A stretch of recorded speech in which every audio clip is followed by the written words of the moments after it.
life can get rough. You get knocked down, but you gotta get up. Keep going. All right, friends, welcome to the very first episode of The Sovereign CEO. Amber is our very first guest. Amber and I met on the internet. And Amber Romaniuk is a food freedom and business coach. Perfect fit for the show and the direction and where we're going. She talks about mindset. She talks about the health of your physical body, about finding more balance in life. And she's very, very awake. She's an entrepreneur. And we have a lot of crossover, not only in our story, what we've been through, but I think on the trajectory that we're going in 2024. So actually perfect first guest for the rebrand here. Amber, welcome to the show. Thank you, Carla, for having me, and congrats on this rerun. It's awesome. Thank you. We were just talking before I hit the record button, and I was flip-flopping back and forth on the rebrand, whether or not to keep it separate or not. And I think we're going to dive into that in a little bit. But before we go into that, Amber, for people that don't know you, can you tell us a little bit about what you do, about your podcast, about your business? Yeah, definitely. So I have had my business for 10 and a half years, and I coach women globally who are struggling with binge eating, food addiction, emotional eating, who are really lacking connection with their intuition and their body. And they're fighting with their bodies and food. And they're just in this huge kind of obsessive chasing numbers in the scale state. And it distracts them from stepping more into their power. And what's so interesting over the last 10 and a half years is I've attracted so many women who run businesses, not on purpose. It's just the way it's worked. A lot of, entrepreneurs. And I see the same pattern over and over, which is they're putting themselves on the back burner in a state of lack because they're afraid if they don't show up 24/7, they're not going to have a business and they're going to lose all their clients. And so there's been this natural evolution of also starting to support women from that standpoint of energy lack, like how healing your relationship with food and your body is going to help raise your frequency and help you become more of a manifesting magnet. And so this evolution has been beautiful. And it was through really struggling with food addiction, binge eating, binging and purging, really heavily for a few years in my early 20s that catapulted me into a deep desire, not knowing how I'm going to heal it, but just this deep desire to heal because, being in this state of suffering for so long is not fun. And I wasn't planning to start a business, but that whole experience really inspired me because 90% of the female population is struggling with some form of emotional relationship with food and body image issues. And that is way too significant. We kind of know why, and we can get more into that, but it's just not something that should be so normalized. And so the podcast was birthed. It's funny, I actually had a co-host when we first started, and she was hardcore keto, and I'm like more like heal your relationship with food, no diets, like you can do things in a more balanced way. And so after a year, we went our separate ways.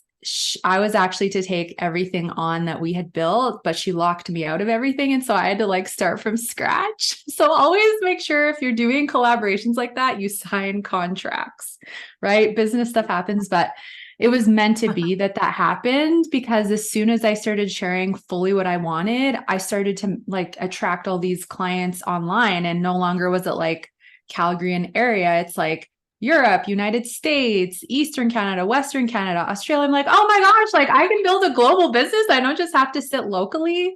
And that was really exciting because most of my clients are not anywhere near me anymore, which is totally okay. But yeah, so the podcast is incredible. It's, as you know, it's such a great place to share your voice and your own stories and things you see in your coaching and all kinds of things. And it just helps people get to know you. So it's been a blessing to record over 450 episodes now and just keep sharing. That's a wild figure, how many people actually have disordered eating.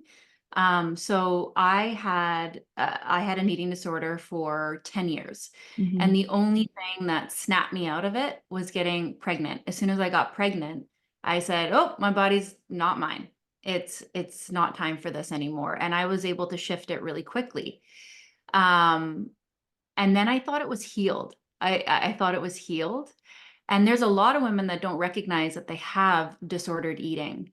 They're always detoxing, they're always fasting, they're doing this to be healthy, the elimination diets, all the things. And it became really aware that it's always something that I probably will have to continue to heal from. When the pandemic hit, and I was afraid in the beginning, that stress, it was making me feel like I wanted to throw up. It had nothing to do with like my weight or my body image. I just felt this like wanting to throw up response. And I remember reaching out to someone that does like intuitive eating, and we had some conversations right away because I wanted to nip that in the bud. And I remember working with a personal trainer around that time too. And I was explaining like, oh, I've tried this diet and like flip-flopping. And she's like, that's a form of disordered eating too. You're constantly like switching diets. And I was like, really? Dang, it's still here.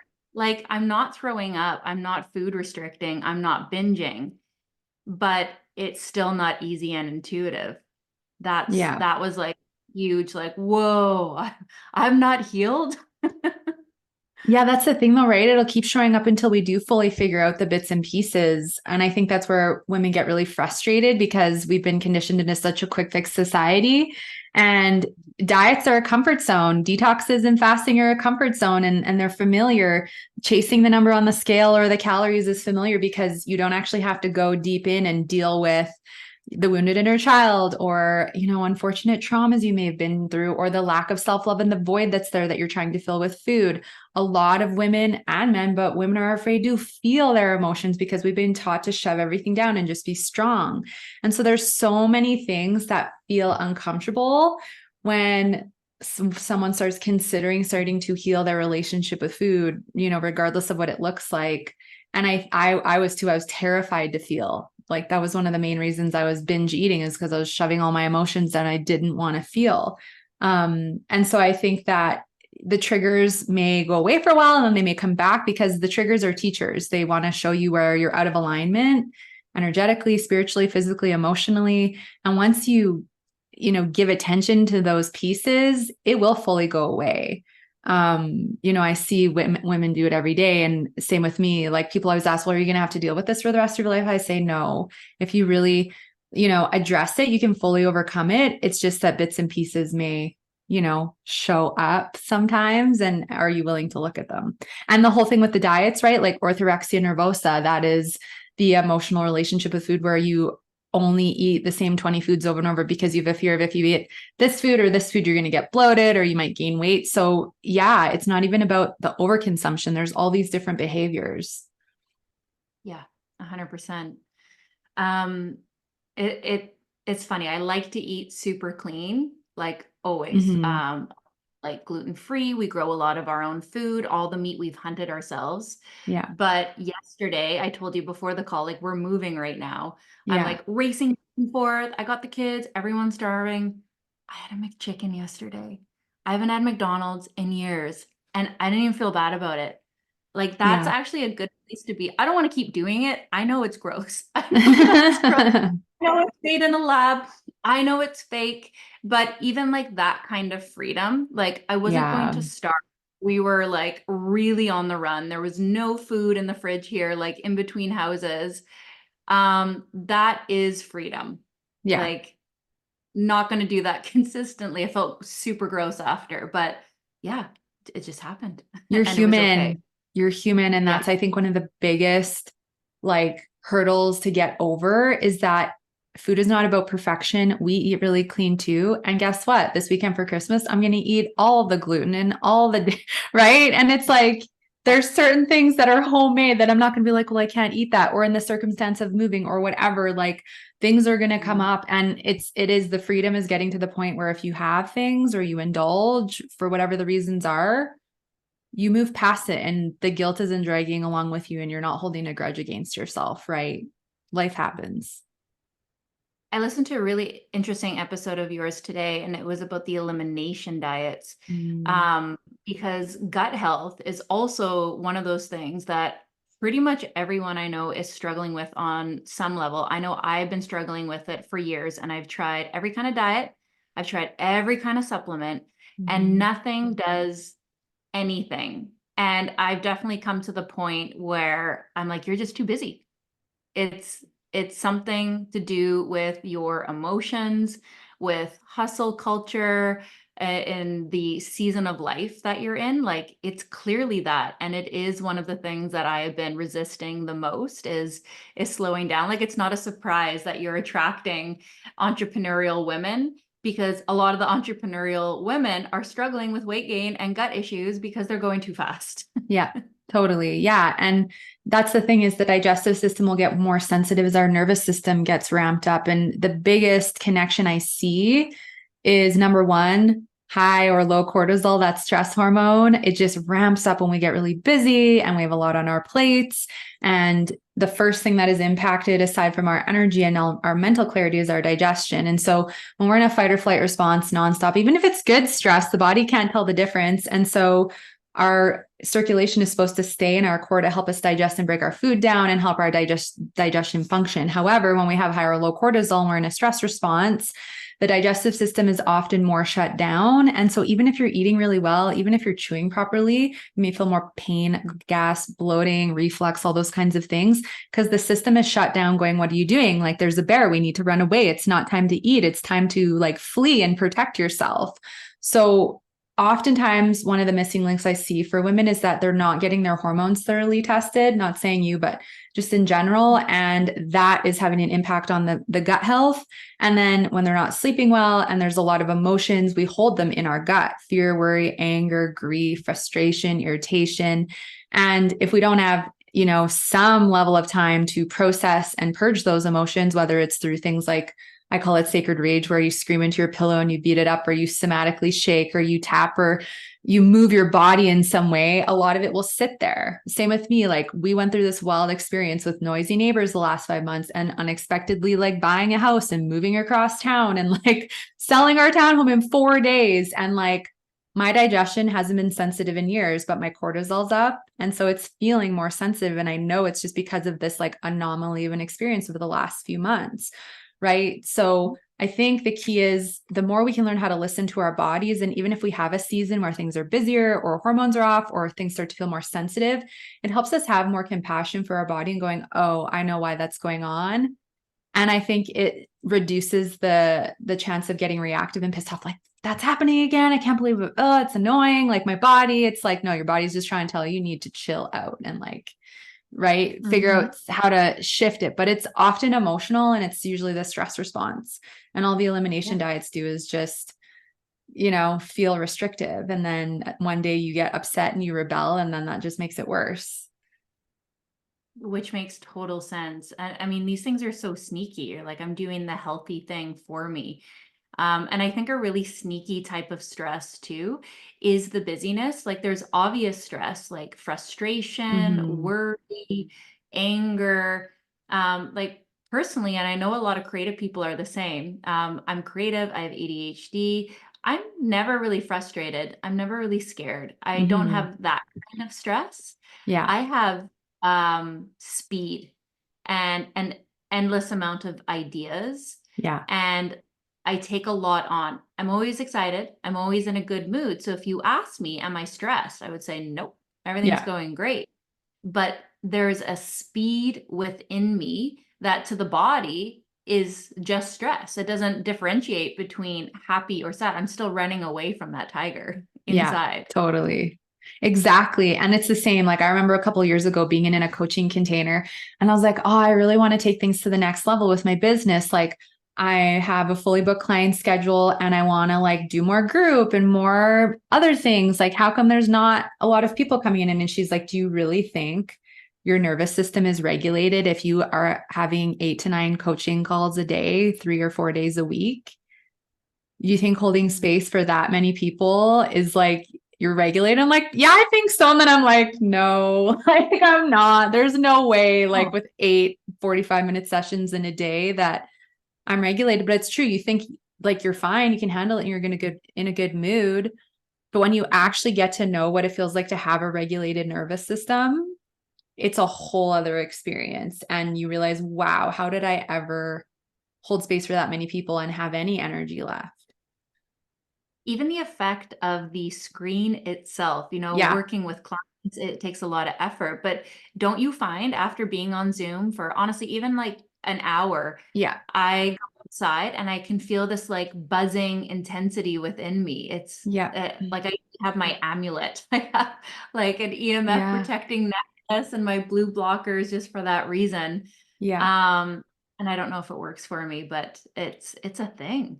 It is a thing, 100%. And I think too, like I wear my blue block glasses. I have like my Tesla plates and like all my stuff, but it's overstimulating the blue light, the EMFs, right? And I think too, the more you heal, the more aware you become with your body, or maybe you already have it, regardless of where you're at on your journey. Like there's a lot of sensitive souls out there realizing they're sensitive, and all this technology stuff, like we're running online businesses, but I don't think we're ever going to get used to the way the technology impacts the body. And the more sensitive you get, the more you can feel it. And like, if I come on and I don't put my glasses on when I'm on my computer, like I can feel it instantly. My adrenals are just like buzzing, like you talked about. And so I think that having, good tech boundaries, trying to figure out tech boundaries is so important, especially wrapping up the day and going to sleep, because otherwise your cortisol's ramped up at bedtime and then you're going to have trouble falling asleep. And that's not fun either, right?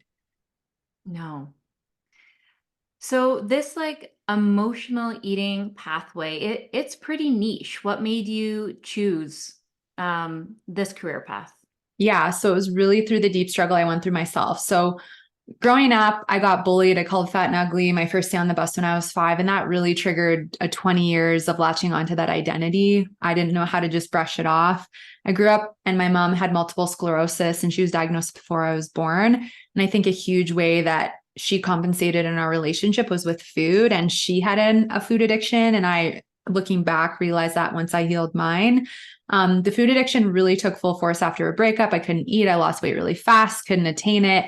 Had my first memorable binge at a barbecue. And then it's like this switch flipped and I went into this deep all or nothing mentality of either I'm binging, fully losing control. And I'm not just eating like a half a box of cookies. I'm eating a whole box of cookies, like 2 bags of chips, a sandwich, like my whole table would be covered in food. I was spending like $50 to $80 a night going to the organic store, trying to justify that was a better choice when it doesn't matter. When you're eating that much, it doesn't matter. I went through a 6-month period of binging and purging, and was like, I have to stop this because I'm going to end up having a heart attack before 25 if I keep doing this to my body. And then the binging continued for a couple of years really intensively until my low point moment, because I was sitting in this denial like it wasn't a big deal. Like, oh, food's my friend. Who am I going to be if I don't have it?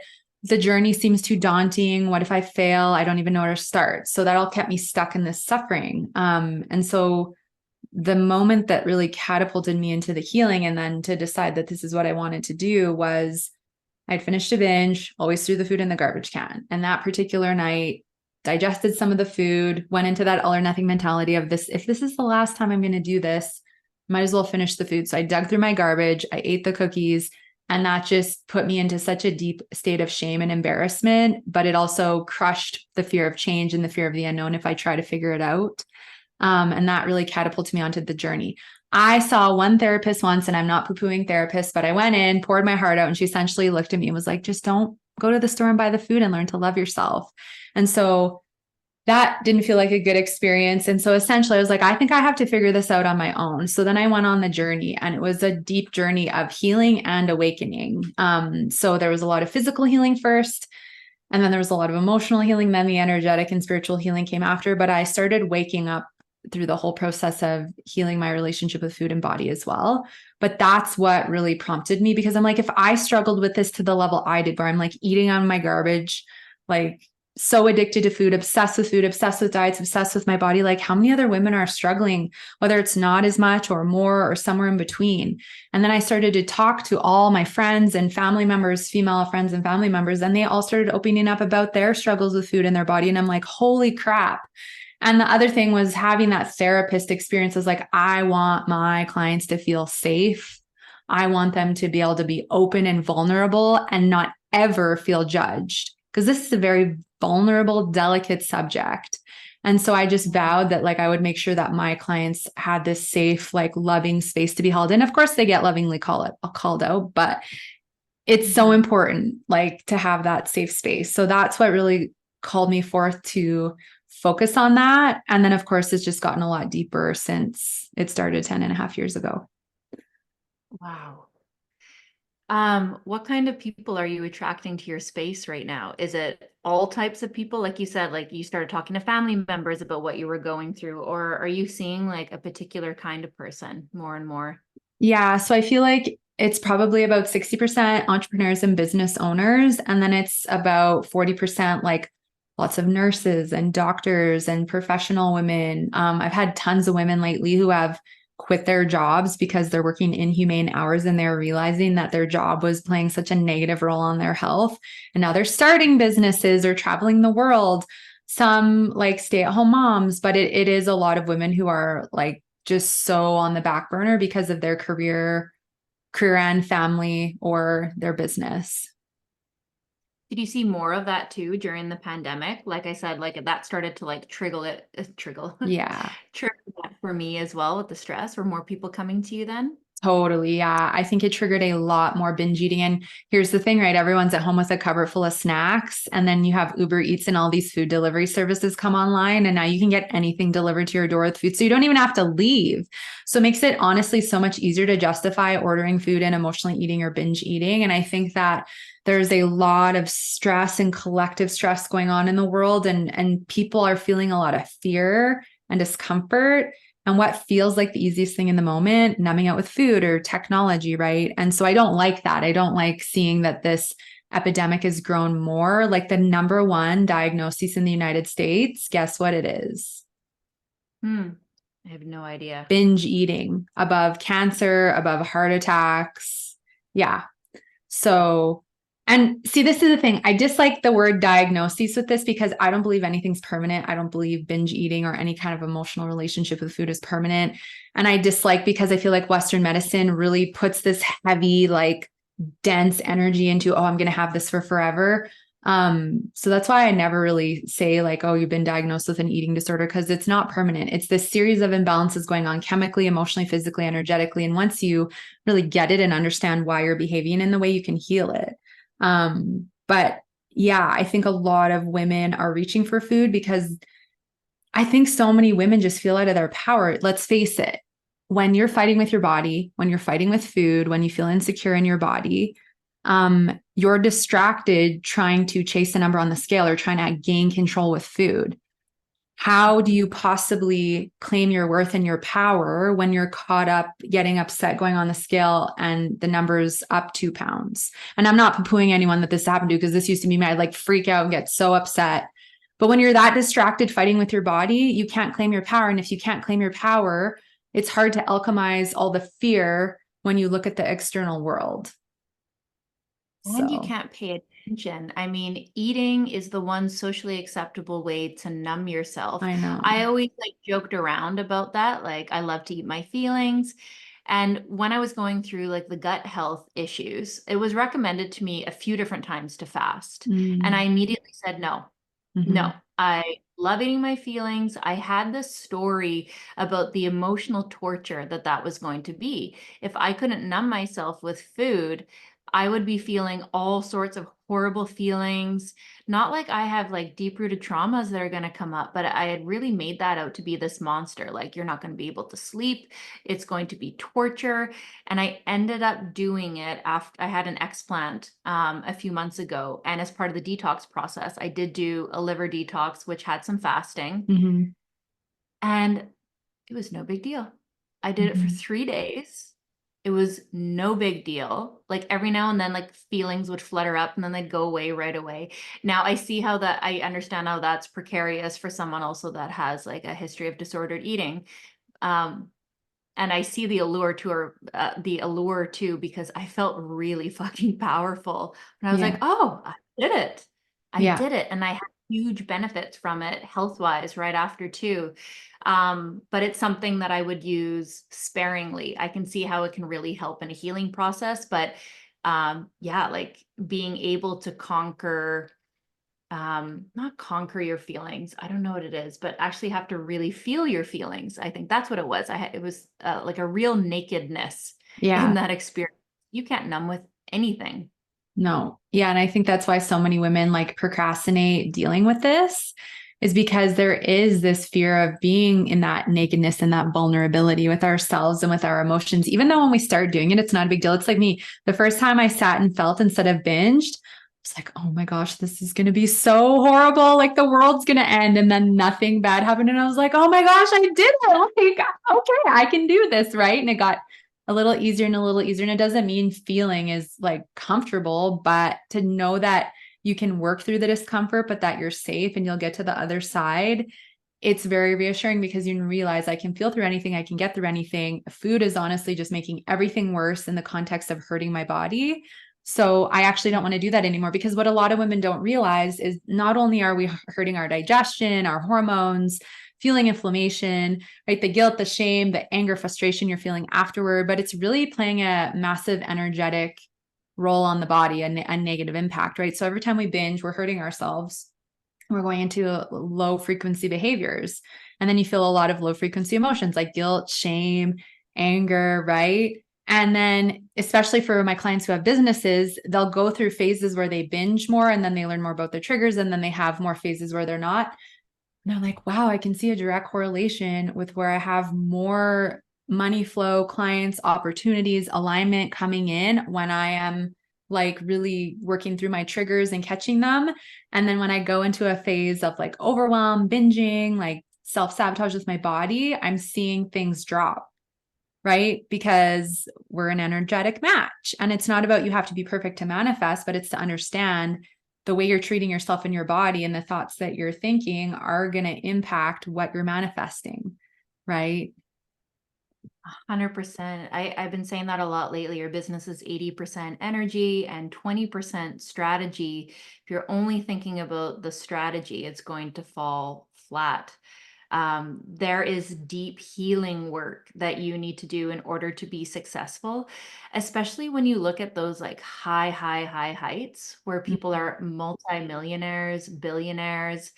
That is an energy. No one person can actually just work their way to that point. It's not just work. It's not even possible. It's like such a gift from God. It's such a high level of expansion. You can't hustle your way to $1 billion.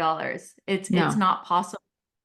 And it takes people a long time to be able to grasp that. Yeah. It's all energy. It is. And you start to get it, because I used to get into this pattern where like, if I'd have a slow month or two, I'd be like, oh my God, like I need to get more Instagram followers, or I need to, right? Like going into that need mode. And then everything would just fall flat because now I'm in this frazzled need energy that's like blocking what I want. Right. And so I started to be like, oh, that doesn't work. Let's like rest our nervous systems. Let's get regulated and let's recalibrate the energy, because as soon as that happened and I started to get the energy connection, things would shift more quickly, right? But here's the thing. Your physical body, in my opinion, is the easiest thing to connect with and pay attention to, because if you eat something long enough that gives you a stomach ache, at some point, you're probably gonna be like, I should probably find a substitute or figure out why my digestion isn't working properly. Same with the mindset state. Like I call it the ego, the negative voice that's telling you suck, you're not good enough, you're never going to grow your business, you're never going to overcome emotional eating, whatever the stuff is. But at least you can start to become attuned to what it feels like when you give your power away and that voice takes over and runs the show versus you being in your power. But energy is the most subtle, right? To me, it's the most subtle, and it takes the most practice to get attuned to. Yeah, you can learn to master it, but it's invisible. It's not a thought. It's fully a feeling in the body. It's a frequency, right? And so I feel like people look to the physical, they look to the emotional, but then it's like that energetic and spiritual, those more subtle planes where, like, to me, learning about them is fascinating because it's the key area to master. Like you're saying, your business is 80% energy. A lot of the healing is energetic. It's just that we're not taught that, of course. And therefore we focus on physical, the hustling, the pushing. What diet can I do? What detox, when there's so much more there? Yeah. So you had mentioned that healing this is what has also allowed you to expand financially, what's allowed you to grow your business. You also mentioned before that this was the first step also of your awakening. What do you mean by that? Yeah. So I think before I started healing my relationship with food, I just thought the world was the way that it was. I was like, I ate all the things, didn't think about, how it would impact my health. And when I started to heal, the first thing I started to look into was refined sugar, because I'm like, why do I want to eat all the sugar when I start eating it? Why can't I have control? And then I started to research, and it's like, oh, sugar is 10 times more addictive than cocaine, and it's exciting the same part of your brain as a drug.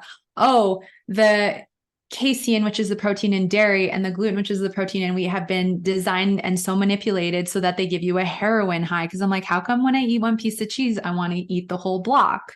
Like for me, it was just this full loss of control. And when I started to read about all these, manipulated ingredients like MSG and aspartame and sugar, and how they're literally designed to make you addicted and give you a massive dopamine high, I'm like, why is this allowed? And then when you start to learn the FDA is just a huge scam and they're just full of it and they're getting paid a ton of money, and it's not about, they're not actually there for your health and well-being or because they care.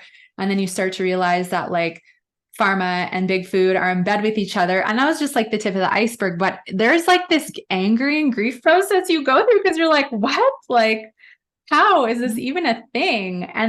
And so I think also what started to happen is as I started to clean up the way I was eating and just find better swaps for, natural sugars and like just things that were not so processed, I think it's not only like you research and learn, but I think my pineal gland started to decalcify, right? Because I wasn't eating all the junk that was causing it to like be offline. And like I say in my Rumble channel, like you cannot discern or sense deception when your pineal gland is calcified. So that's one of the reasons why they have certain people so easily, is just because it's innocent.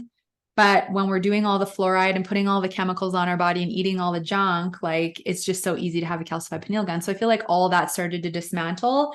And then about 5 years ago, I discovered I had a really sluggish lymphatic system. And so I took it to the next level with going toxin free. And then, of course, like fall, it's kind of ironic because one of my biggest goals in my business pre-pandemic was to coach celebrities. Because I'm like, if I can coach celebrities struggling with eating disorders, that's going to massively increase their influence to help empower women. And that's going to help more women heal.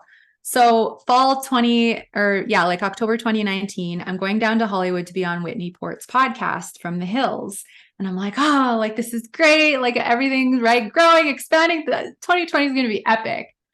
And then I'm doing all this detoxing and my lymphatic system speeding up. And then it's like March 2020, all my music, 7,000 songs, deletes off my phone, like just out of the blue. Crazy. I'm like, what the heck? And then I do this podcast interview with this woman, and then she's sharing in her stories this documentary called Out of Shadows. Have you seen that? Oh, yeah. Oh, yeah, right? Totally. And I'm like, I'm going to watch this. No idea what this is. And I watch it. My heart just like breaks. I'm like, oh my God, if this is real, like all my goals are like going down the toilet, right? And I'm like, thank God I didn't get kidnapped in Hollywood. But anyway, so everything shifted then, and I woke up to the rest, like Hollywood, the pedophilia, the corruption, like obviously it was so easy to see what was going on with the government, but it's like my pineal was just like decalcifying, and then it just hit. So I think the healing really helped with that. And then it helped me become more attuned to like all these aspects of our body that we haven't been educated on, that are part of our intuition, right? Our attunement, awareness, and having discernment and being able to not be deceived. And so it's, to me, been such a blessing. I think it's a blessing to see what's going on, but also be able to be detached from it and like claim your sovereignty, because I'm not going to sit here in fear. But it really helps, because as my clients heal and they wake up, like they need that support and assistance, right? Because it's a big deal when you realize everything you thought you knew was a lie or full of like, it's not true, or we've been lied to, or whatever. There is a emotional process you have to go through. There's fear you need to alchemize, because you're like, oh my gosh, we're doomed. And then you're like, okay, no, we're not. Everything's going to be okay. But it's like, there's a lot there, right? Mm-hmm. So I'm glad that I can help my clients, because it was intense for a few months when I was first like discovering everything. It's crazy. Yeah. And if you guys don't know Amber, she actually has 2 podcasts. She's got a podcast that's more forward facing, that is super aligned with the brand pillars of the business that you see on social media. And then she's got her Rumble channel, which is like hardcore truthing. I love it. There's some ties between the two, but they're very, very different. When did you start the Rumble channel? Yeah. So I started the Rumble channel in January this year. I just wanted an outlet where I could fully go and speak my truth and not figure out how to bring it all over to the other side or get censored, just because obviously, as we know, the censorship is real. And I really wanted to bring guests, women that I knew or that I was following that also were on the same page as me, to share empowering information, because I think there's so much fear porn. I'm like, I don't want to share fear porn. I want to empower people and help people understand there's a very deep spiritual and energetic connection to this whole circumstance going on the planet right now, in my opinion. And this is a great place to share that and hopefully help people feel better about what's going on. So it's been really fun. What do you think like your current clientele would think if they like fumbled upon the Rumble channel? I think about 50% of them would be like, holy shit, you're another conspiracy theorist. And the other 50% would be like, yeah, of course, because we talk about this in our sessions. Yeah. It's interesting, right? Like, there's this part of me that's like, oh, I should just like only advertise to awake people. But here's the honest truth from what I've observed with my business. I'm like, I don't want to judge someone. I don't want to discriminate against someone because they're not awake. And when you're fighting with your body and food and you're eating all the junk and you're binge eating and like, you're probably not necessarily in the state of awakening because your pineal is calcified, you're in a lower frequency, you're not necessarily in an open state to like accept some of these things. One of the biggest observations I have about some of my clients who are, or just people that I know even that are awake versus not, and it's fine wherever people are, it's a soul experience, is that the women that I know that haven't really done much of their deeper work or their ego work are usually more closed off and they're more, still going along with everything. I even had to fire a previous business coach that I was working with for 5 years because once the pandemic hit, I was like, oh my gosh, like Bill Gates wants to kill everyone and the media is evil. Cause I was like doing media segments every month, like back to back and like all this stuff. And she's like, that's all ridiculous. I'm like, we don't want to wear masks. And then she posts right after our session, like, if a mask is going to save someone, I'll wear it. Like she was gaslighting me nonstop. And I'm like, interesting how you've been this coach for like 12 years, but you're literally, right, so closed off and like gaslighting your clients if they don't have the same beliefs as you. And I'm like, I never want to treat my clients like that. Like, if my clients have told me they have gotten the vaccine or something, it's like, that's your choice. Like, there's, you know what I mean? Like, there's so much other things we can work on. And my clients gain so much transformation. So for me, I really thought long and hard about, well, should I only advertise to awake people? I'm like, no, like, because every woman is amazing and I'm here to be of service. And if that's what it turns into, fantastic. But like, I'm here to be of service and I want to help whomever comes forth that is a match and a fit for me to work with. Yeah. So, And I remember chatting in the DMs with you about that. It's different too, because your business was already built up before all this happened. Yeah. So there's a lot of pressure from the world that everyone has to talk about everything. So your current business model and the way that it was set up, talking about like conspiracy theories or politics just actually wouldn't be aligned with the things that you were doing. You were helping people in a significant way. I can see like why you wouldn't want to put those things in there. So like I had lost my brick and mortar. I had rebuilt this ground up. And I decided from the get-go that it was going to have this pillar of truth. So right from the get, and that was because I had already been through so many cancellations. I had already talked publicly about the things that were going on. And I decided from the ground zero, I only want to work with people that are on the same page, that are good humans, that don't judge each other. I don't even care if they're like quote unquote awake, but like they can't be woke. And sorry to use labels. It's just a faster way to about things. I can't be in a coaching relationship with someone that's a communist right now. I can't do it. So I got to choose that for myself in the beginning, and it's not the right fit for everyone. I kind of love that you kept them secret, because you're like, no, it is important for me to speak out publicly, and I want to, but like my current clientele, I'm already serving.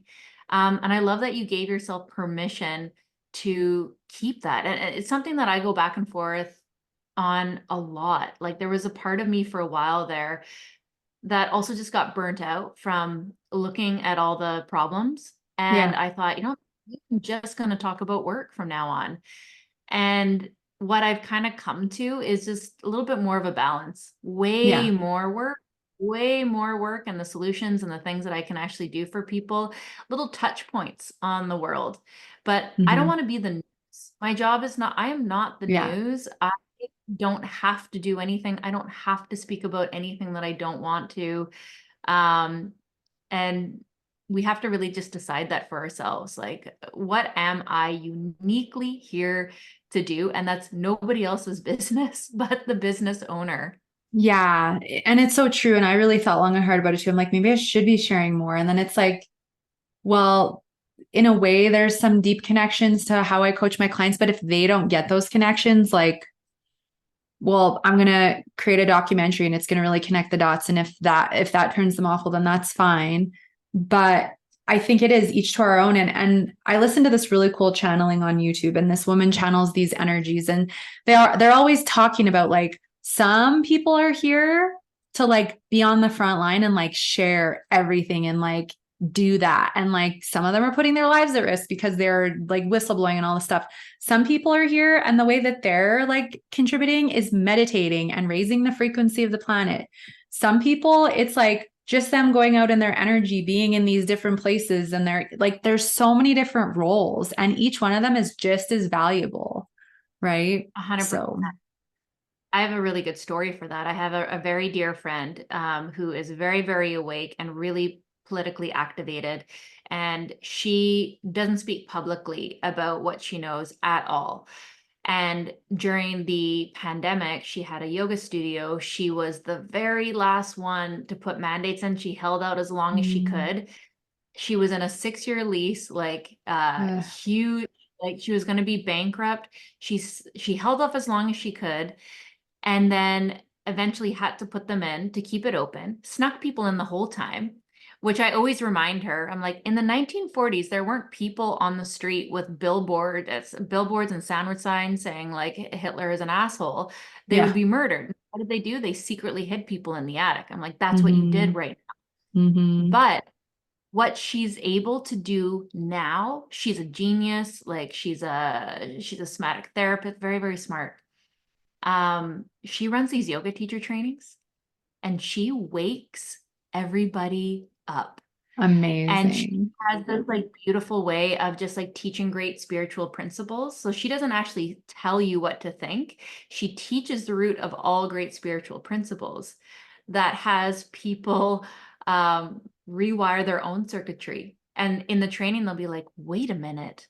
So this doesn't make sense then. So pronouns don't make sense if we're like all equal and our identity isn't the most important thing about us. And she just like nods in this very like knowing way, but they do all the work for us. So imagine if she thought she has to be a squawk box on the internet, like Carla Treadway, then her studio was just closed. Well, Mm-hmm. what good did that do? Yeah. Absolutely nothing. And she is doing huge work right now, but it's covert, it's behind the scenes, it's very intentional. Yeah. And there's a lot of judgment in this community about the right way to do it. There is no right way to do Mm-hmm. it. You're exactly right. We all have a unique role to play in all of this. And in terms of waking people up, you can't wake people up. No. You can't. Especially now, if they're not awake at this point, Lord help you. Mm-hmm. I hope you do eventually, but it's pretty obvious now. They're going to have to go through it in their own Yeah. timeline. There's no. Totally. Yeah. But that's the spiritual evolution. Like, in my opinion, I believe the soul comes down into the body, and when that we signed the soul contract and we decided before we even came down here, am I going to wake up? Am I not? How far through is it going to be? Like, that's all part of the experience that we designed. And you don't want to take that away from someone. That's their own evolution. So I find that makes it easier, right? When you look at things through the more energetic and spiritual lens, because it's a lot more letting go of control, which is, I think, is so important with all of this. Yeah. Will you ever combine your podcast, do you think?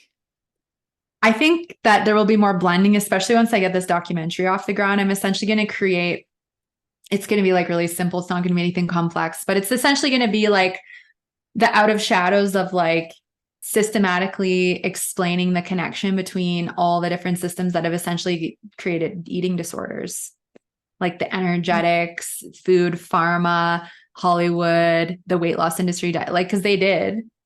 We didn't just come down here and start struggling with binge eating. It was totally formulated just like everything else was. So I really want to connect the dots for people and help people see, not to try and force them to wake up, but to help them not feel crazy or like there's something wrong with them.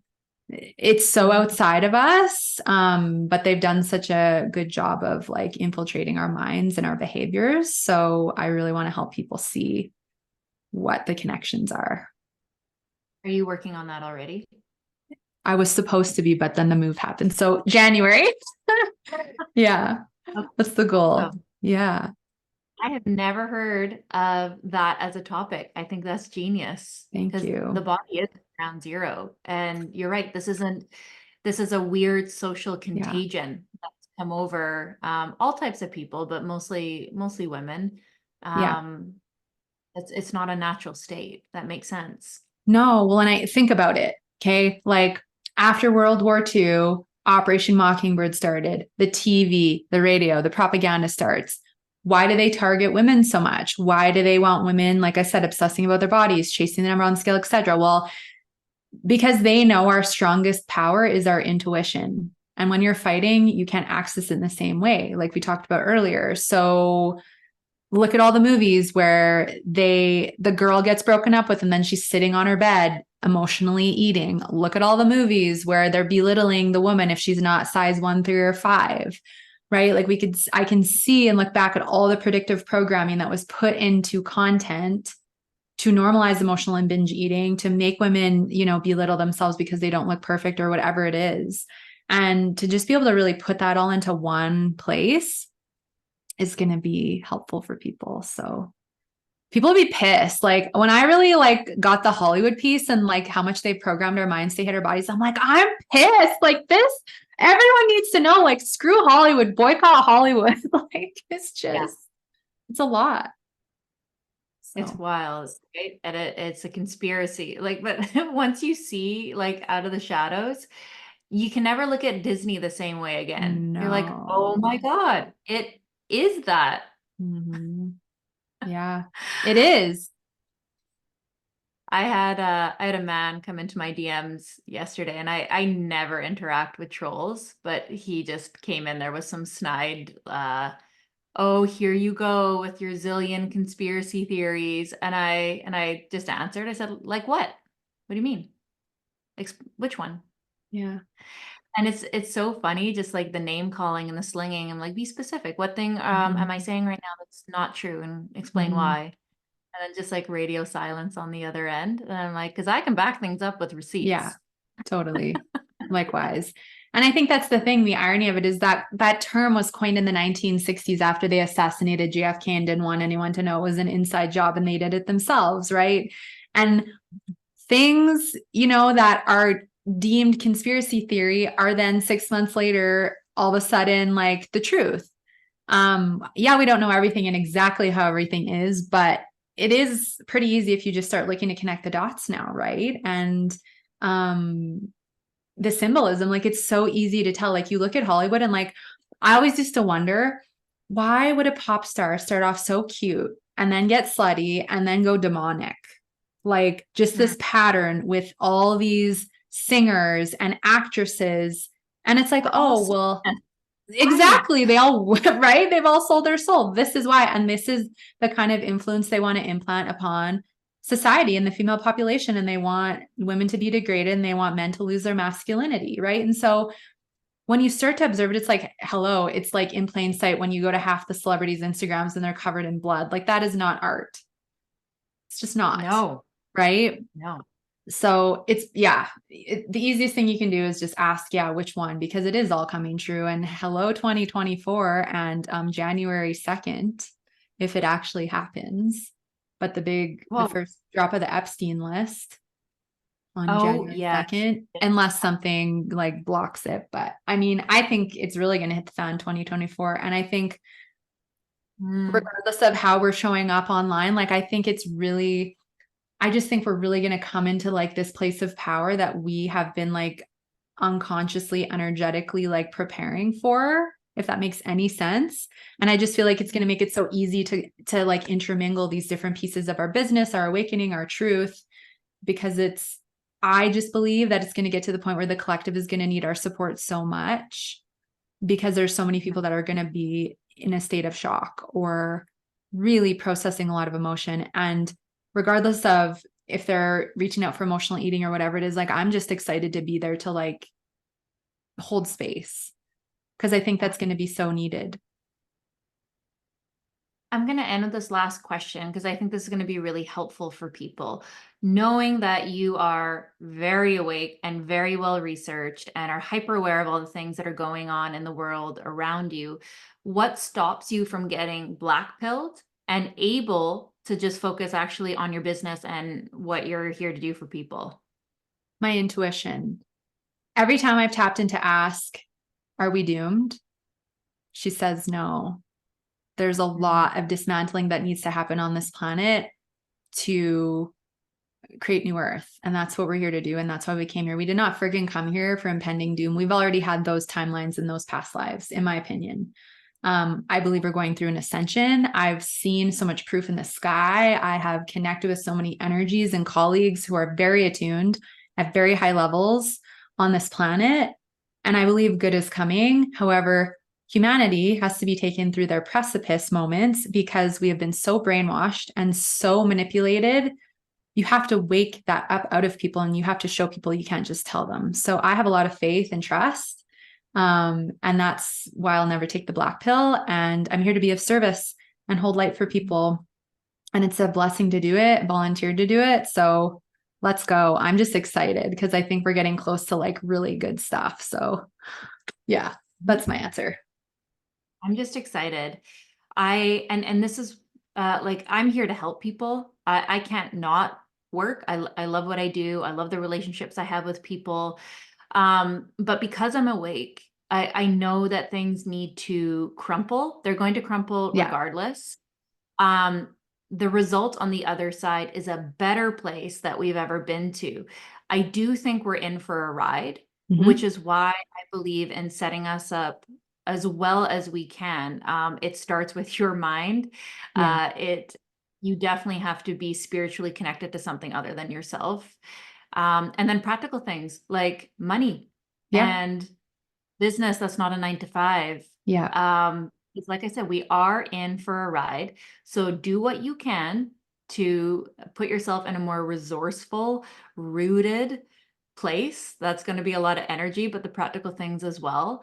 And you're going to come out better on the other side. We just have to be able to sustain ourselves through these ups and downs of the next little bit.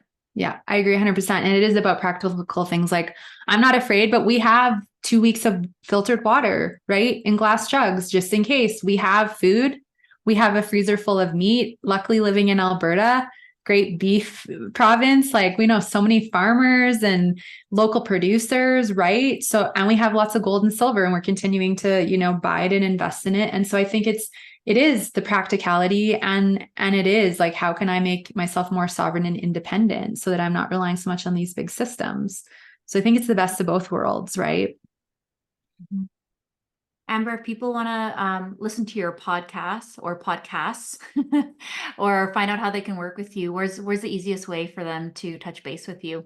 Yeah. So the easiest place to find everything is amberapproved.ca, which is the website. There's all the podcast episodes there. If you're wondering if you're struggling with emotional eating and you're not sure, you can take the free quiz. And I do offer a body freedom consultation if you want to connect and explore support. And then the No Sugarcoating Truth, which is the Rumble channel, is obviously on Rumble. So you can just go search it there. Amazing. Thanks so much for your time. I have to bring you back to do just like the deep dive into all the conspiracies next, I think. Sounds amazing. Thank you for having me. It's been a pleasure. Oh, thanks for coming. been underground, now I aim for the sky. Don't quit now, you can last longer. All these wounds only making you stronger.